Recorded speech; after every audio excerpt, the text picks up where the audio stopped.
নমস্কার, আমি ইন্দ্রাণী। শুরু করছি আজকে। মাথার আর কি দোষ বলুন তো? পারদ চড়ছে সাঁই সাঁই করে। এতদিন যে গরম পড়তো মরু শহরে, তা অনায়াসে দেখা যাচ্ছে আমাদের বাংলার বিভিন্ন জায়গায়। সূর্য আগুনের গোলার মতো আকাশে, পশ্চিমে ডুবে যাবার পরেও হলকা থেকে যাচ্ছে। গভীর রাতে বালতি বালতি জল ঢেলেও শরীরের তাপমান নামানো যাচ্ছে না। এই হলো গিয়ে আমাদের মতো আম আদমিদের অবস্থা। আমাদের জীবনে কতটুকুই বা চাহিদা, কতটুকু স্বপ্নই বা আমরা দেখি। বিরাট বাড়ি মানে 700 থেকে 800 স্কোয়ার ফিটের একটা ফ্ল্যাট বাড়ির স্বপ্ন, একটা ছোট্ট ব্যালকনির স্বপ্ন, পুজোর ছুটিতে বড়জোর ঝাড়গ্রাম বা গরমের ছুটিতে দার্জিলিং। এবছরে এসব হয়ে গেলে পরের বছর দীঘা বকখালিতেই সন্তুষ্ট। খাবার দাবার ঠেলাগাড়ির চাউমিন আর মোগলাই পরোটা।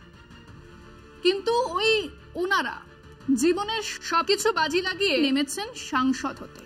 কেবল কি সাংসদ তাদের কারোর ইচ্ছে আগামী নির্বাচনে বাংলার মসনদে বসার, কারোর ইচ্ছে এবারেই কমসম করে একটা প্রতিমন্ত্রীর গদিওয়ালার চেয়ার। বিবেক বুদ্ধি বোধকে বাজি রেখে এই মরণ খেলাতে যারা নেমেছেন, তাদের গরমখানার কথা একবার ভেবেছেন? বিশেষ করে ওই তারা যারা এ দল ছেড়ে সে দলে, সে দল ছেড়ে ও দলে লাখ ট্রাই করতে নেমেছেন। ভাবুন না একবার অর্জুন সিং এর কথা। পিং পং বলও এর থেকে কম স্পিডে ঘোরে। উনি মঞ্চে দাঁড়িয়ে বললেন, দল যা সিদ্ধান্ত নিয়েছে তা মানব, আমি তো দলের সৈনিক। ব্রিগেডের র্যাম্পে দেখলেন তার আসনে পার্থভৌমিক হাঁটছেন। গাড়িতে চড়েই জানিয়ে দিলেন অনেক হয়েছে, আর নয়। ব্যারাকপুরের মানুষের অসম্মান আটকাতেই নাকি উনি প্রার্থী। তো ওনার গরমখানা ভাবুন। যদি জেতেন তো জিতলেন, এতবারের এমপি এমএলএ, এবারও জিতবেন। কিন্তু যদি হেরে যান, ঘটি হারাবে তো। কাজেই মেজাজ হারাচ্ছেন ঘন ঘন। তো এই নির্বাচনী বাজারে কেবল অর্জুন সিং মেজাজ হারাচ্ছেন? না, আরো অনেকেই আছেন। আর সবসময় মেজাজ হারালে লোকে রেগে চোটপাট করে তাও নয়, বোকার মতো হাসে, কথার খেয়েই থাকে না, এমনও হয়। আর ভোটের বাজারে তার ছড়াছড়ি, সেটাই বিষয় আজকে। গরম পড়ছে, উত্তেজনা বাড়ছে নির্বাচনের ময়দানে। কলকাতা থেকে হুগলিতে ভোটে লড়তে গিয়েছেন রচনা বন্দ্যোপাধ্যায়। সিনেমা টিভির পরিচিত মুখ তৃণমূলের প্রার্থী হয়েছেন হুগলি লোকসভা কেন্দ্রে। নিজের নির্বাচনী কেন্দ্রে যাওয়ার পথে তিনি একাধিক জায়গায় ধোঁয়া দেখেছেন। তাতে তিনি বুঝেছেন শিল্পে শিল্পে হুগলির 6 লাভ।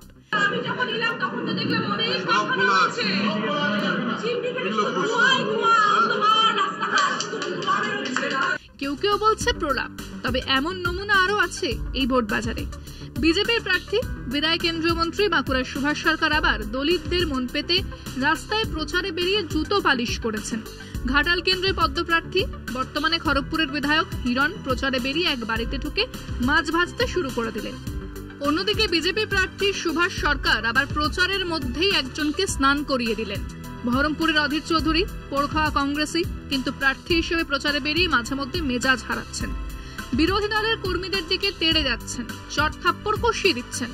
শুভেন্দু অধিকারী, তিনি রাজ্যের বিরোধী দলনেতা, কিন্তু রাজ্য বিজেপির অভ্যন্তরীণ সমীকরণে তিনি সবসময় রাজ্য সভাপতি সুকান্ত মজুমদারকে টেক্কা দিতে ব্যগ্র। ক্যালেন্ডার ধরে ধরে নানা তারিখে নানা ঘটনার আগাম হুঁশিয়ারি দিয়ে আলোড়ন তোলা তার অভ্যাস। এবার সেই শুভেন্দু কোনো এক বিস্ফোরণের ঘটার সম্ভাবনার কথা বলে তাক লাগিয়ে দিয়েছেন। ভোট তো নয়, যেন তামাশা চলছে রাজ্য জুড়ে। স্নায়ুর চাপ সহ্য করতে না পেরেই কি এইসব প্রার্থী এমন আচরণ করছেন? কেউ নিজে প্রার্থী না হলেও দলে ওজন রাখতে বাড়তি ঝুঁকি নিয়ে ফেলে বেশ চাপে রয়েছেন। পরাজয়ের আতঙ্ক ঢাকতেই কি তাদের এই উদ্ভট আচরণ? সবচেয়ে বড় স্টেক কার? নিশ্চিতভাবে শুভেন্দু অধিকারী। আপনি বলতেই পারেন কেন? মমতা ব্যানার্জি বা তৃণমূলের নয় কেন? কারণ এটা দিল্লির সরকার তৈরির নির্বাচন। খুব খারাপ হলেও মানে ওই চোখে চোখ রাখনেওয়ালা টিভির হিসেব মিলে গেলে বিজেপি গোটা 3-4 আসন বেশি পাবে। এটা 2024, এখনো 2 বছর সময় থাকবে মমতা অভিষেকের হাতে। কিন্তু শুভেন্দুর এই নির্বাচনে যদি ফুস হয়ে যায়, যদি 6, 7, 8টা আসনে গুটিয়ে যায় বিজেপি দল, তাহলে দলের মধ্যেই বাকিরা ছিঁড়ে খাবে এই দলবদ্ধ নেতাকে। বিজেপি রাজ্য নেতৃত্বে বদল নিশ্চিত। কাজেই ওখানে পারদ চড়ছে দ্রুত গতিতে। বিশেষ করে প্রথম দফার 3 আসনের নির্বাচনের পরে আকাশের গায়ে যেন টকটক গন্ধ, যা খুব সুবিধের নয়। কাজেই শুভেন্দু বাবুর পারদ আরো ঊর্ধ্বগামী। তো উনি বলেছেন সপ্তাহের শুরুতেই বোমা ফাটবে। মেদিনীপুরের বোমা ঐতিহ্যের কথা সবাই জানেন, কিন্তু কথায় কথায় তা ফাটালে চলে? কি হবে? ওই কালীঘাটের কাকুর গলার শট ধরে অভিষেককে গ্রেফতার? অসম্ভব। ওই 5, 6, 7টা আসনের মায়াও কাটাতে হবে।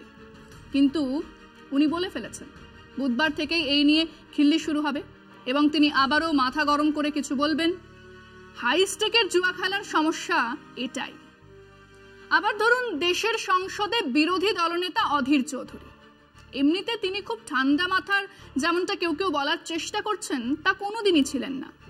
কিন্তু বয়স হলো তো, এখনো মাথা গরম করলে চলে? কিন্তু ওই যে গরু হারালে এরকমই হয় মা। তিনি রাস্তায় চর থাপ্পড় মারছেন, সামনে তার হাঁটুর বয়সী ছেলেপুলে ফোন করছেন উত্তেজিত হয়ে, আমাকে হ্যাকেল করছে, বলছেন ফোনে, আরে বাবা আপনি অধীর চৌধুরী, বহরমপুর কিং, নামের মর্যাদা রাখুন। প্রেস কনফারেন্সে হারবেন না জিতবেন প্রশ্নে মাথা গরম করে চেয়ার ছেড়ে বাইরে গিয়ে গাড়িতে চেপে সোজা বহরমপুর, তখনও ওখানে বসে আছেন বিমান বসু।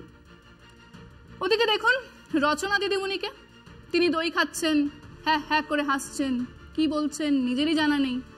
ধোঁয়া আর শিল্পের তফাৎ বোঝেন না এমন নয়, কিন্তু ওই যে নিজের পরন্ত বেলার কেরিয়ার স্টেকে রেখে নেমে পড়েছেন মাঠে। মাথার পারদ চড়ছে, এলোমেলো হয়ে পড়ছেন। হিরো হিরণ রান্নাঘরে গিয়ে মাছ ভাজছেন। সুভাষ সরকার আবার চান করিয়ে দিলেন একজনকে, সাবান মাখিয়ে দেননি তার বাপের ভাগ্যি। সব মিলিয়ে দ্য গ্রেট ইন্ডিয়ান সার্কাস, জমে ক্ষীর। আমাদের জীবনে কমেডি রিলিফগুলোর জন্য এইসব নেতাদের ধন্যবাদ প্রাপ্য। আমরা আমাদের দর্শকদের জিজ্ঞেস করেছিলাম যে নির্বাচনের সময় নেতাদের এই যে অদ্ভুত আচরণ, কেউ ধোঁয়াকে শিল্প বলছেন, কেউ আগামীকাল বোমা ফাটাবে বলে ঘোষণা করে দিচ্ছেন, কেউ পথচারীকে চান করিয়ে দিচ্ছেন, কেউ রান্নাঘরে ঢুকে মাছ ভাজছেন, কেউ আবার মেজাজ হারিয়ে চট থাপ্পড় মারছেন, এটা কি তাদের নার্ভাসনেসের জন্য? হেরে যাবার ভয়ে কি তাদের এরকম আচরণ? শুনুন তারা কি বলছেন। এরকম নেতা নেত্রীরা আচরণ করছেন, নার্ভাসনেস তো বটেই, আর কিছুটা হীনমন্যতাও আছে। এরকম ক্ষেত্রেই বলা যায় যে কিছুটা বেশিরভাগ ভয়ের জন্যই বলা হয়। এটা যার যার প্রচারের ব্যক্তিগত ব্যাপার, যেভাবে যে প্রচার করে নিতে পারে। বাংলার মানুষ উন্নয়নের পথে, উন্নয়নের সাথে রয়েছে, মমতা ব্যানার্জির পক্ষ রয়েছে। সাধারণত ভয় থেকে বলে, তার জনসাধারণের সঙ্গে তাদের যোগাযোগ কম, তারা বলেই ফেলে। টেনশন কতটা ভুল বলাটা ঠিক হবে না, বা হেরে যাবে এটাও ঠিক না, এটা সবই তো একটা প্রচারের অঙ্গ। হার জিত সব জায়গায় আছে, এবারে যে যেরকমভাবে প্রচারের পরিকল্পনা গ্রহণ করছে সেটাই তার কাছে। প্রত্যেকের টেক্কা দেওয়ার জন্য অনেক কিছু করবে। মানুষকে নিজের যে আত্মসম্মান সেটাকে বজায় করে, যেটা ভালো, যেটা ঠিক, যেটা সঠিক, বিবেকবোধ কাজ করে নিজের সমর্থনের ক্ষেত্রে, জনগণের ক্ষেত্রে কাজ করা উচিত। না, নার্ভাসনেসের কোনো প্রশ্নই নেই, কারণ 100% যে জিতছেই, সুতরাং নার্ভাস বা কোনো প্রশ্নই নেই। আসলে এদের সারা বছর কোনো যোগাযোগ থাকে না, মানুষের সঙ্গে যোগাযোগ রাখে না, নির্বাচনের সময় ভোট নেওয়ার জন্য এই ধরনের কৌশল অবলম্বন করে। নির্বাচনের আগে নার্ভাসনেস তো একটা থাকে, একটা চাপ তো থাকেই সবসময়, যেই পার্টিরই হোক, সেটা সব দলের ক্ষেত্রেই বলবো যে সবার উপরে একটা চাপ থাকে। তো সেই চাপের ভিতরে পড়ে মানুষে অনেক রকম অনেক কিছু বলে দেয়। হেরে যাওয়ার ভয়ই যারা বিরোধী আছেন এখন সেই বিজেপি, তারা পাগলের হয়ে গেছেন। এটা এমন একটা লোক, মানুষের অর্থ হবার পর না পাওয়ার একটা ফ্যাক্টর, আর এই পাওয়ারটা যখন চলে যায় তারা উন্মাদ হয়ে যায়। এনারা যেটা করছেন সম্পূর্ণ একটা মানসিক চাপে করছেন। নতুন কোনো পদ্ধতিতে আরও কীভাবে মানুষকে বোকা বানানো হয় সেইগুলো একটা নিত্য নতুন পদ্ধতি। এটা বোমা ফাটতে পারে, বোমা ফাটতে মানে অরিজিনাল বোম ফাটছে তা নয়, কিন্তু বাকি যে কথাগুলো বলছে, এই কথাগুলো হচ্ছে একটা অরাজনৈতিক মঞ্চ থেকে রাজনৈতিক মঞ্চে কাউকে পাঠিয়ে দিলে যে ঘটনা ঘটে, ঠিক তাই। সেই কবে দাদা ঠাকুর তার নির্বাচনী ছড়াতে ভোটারদের বলেছিলেন, আয় ভোটার আয়, মাছ কাটলে মুড়ো দেব, গাই দেওয়ালে দুধ দেব, উড়কি ধানের মুড়কি দেব। এই তামাশা এখনো চলছে। প্রতিটা নির্বাচনেই বিভিন্ন রাজনৈতিক দলের প্রার্থীদের এমন অসংলগ্ন কথাবার্তা আমরা দেখেছি। এই নির্বাচনও তার ব্যতিক্রম নয়। তবে এগুলো নার্ভাস হয়ে ভুল বকা, বাজে বকা, নার্ভাস হয়ে আরো শয়তানিতে নেমে পড়ার উদাহরণও রয়েছে। তা নিয়ে আরেকদিন নিশ্চয়ই আলোচনা করব। আজকে এ পর্যন্তই। দেখতে থাকুন কলকাতা টিভি, রাত দিন 7 দিন।